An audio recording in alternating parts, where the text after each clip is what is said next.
ये देखिए CAG report पर सीएम रेखा गुप्ता का भी स्टेटमेंट। आपने बड़े बड़े घोटाले के रेखा गुप्ता की तरफ से ये स्टेटमेंट दिया गया है। इसी के साथ उन्होंने सीएम रेखा गुप्ता ने दिल्ली के विकास की रफ्तार को तेज करने के लिए सरकार समाज के सभी वर्गों के सुझावों को शामिल करने का प्रयास करेगी।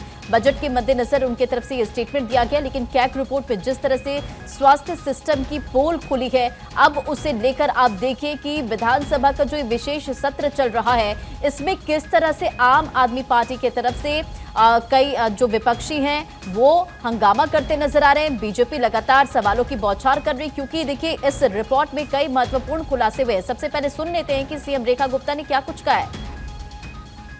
कितने बड़े बड़े घोटाले और किस प्रकार से सीएजी की रिपोर्ट को इतने साल उन्होंने पेश नहीं होने दिया। आप समझ रहे हैं कि कितनी चीजें इसमें उजागर होके आ रही है। और अभी तो 2 रिपोर्ट पेश की है केवल, अभी 12 रिपोर्ट्स और आनी है। इन 12 रिपोर्ट्स में और कितनी चीजें इनकी आने वाली है। दिल्ली की जनता के सामने आम आदमी पार्टी की पूर्ववर्ती सरकार एक्सपोज हो चुकी है। आज दिल्ली की जनता उनकी एक एक कारगुजारी को देख रही है, कैसे उन्होंने दिल्ली की जनता के साथ धोखा किया। ईमानदारी का चोला पहनकर दिल्ली में आए, पर बेईमानी की हर सीमा को उन्होंने लांघा। तो आज हाउस में हमारे सभी विधायक वो चर्चा करेंगे। गौरव लगातार हमारे साथ कनेक्ट हैं। गौरव, कैग की रिपोर्ट जिसे लेकर हम लगातार देख रहे हैं कि सदन में इस वक्त किस तरह से हंगामा हो रहा है।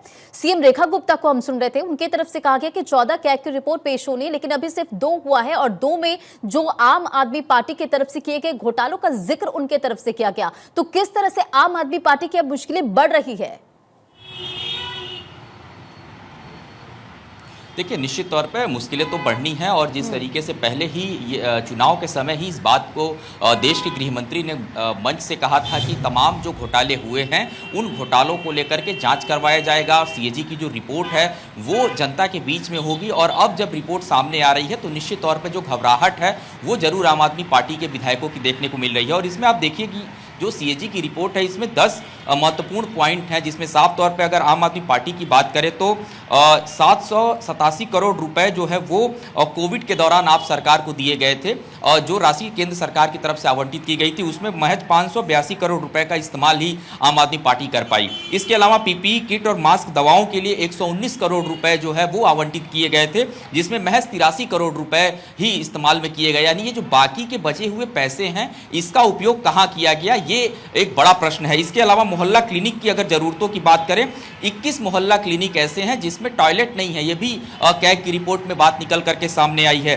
15 क्लिनिकों में बिजली की व्यवस्था नहीं है, जिस दिल्ली में कहा जाता है कि बिजली फ्री है, लेकिन उसमें बिजली की व्यवस्था नहीं थी। इसके अलावा 6 क्लिनिकों में टेबल तक नहीं है बैठने के लिए पेशेंट का उपचार जहां पर होना था। 2025 में अगर बात करें 270 विधानसभा क्षेत्रों में 546 मोहल्ला क्लिनिक जो है वो दिखाए गए हैं, बनाए गए। इसके अलावा आयुष डिस्पेंसरी की बात की जा रही, जिसमें दवाएं लोगों को मुहैया कराया जाना था।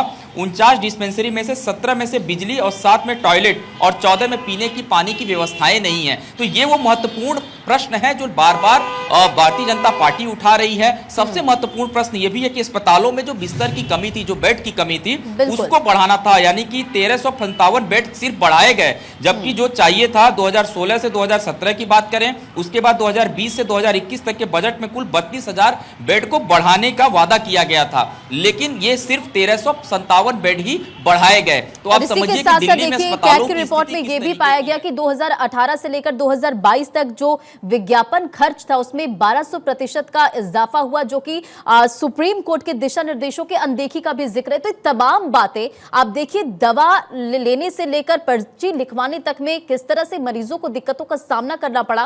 कैग रिपोर्ट में इन तमाम बातों का खुलासा हुआ है और जिसे लेकर अब सियासत भी हो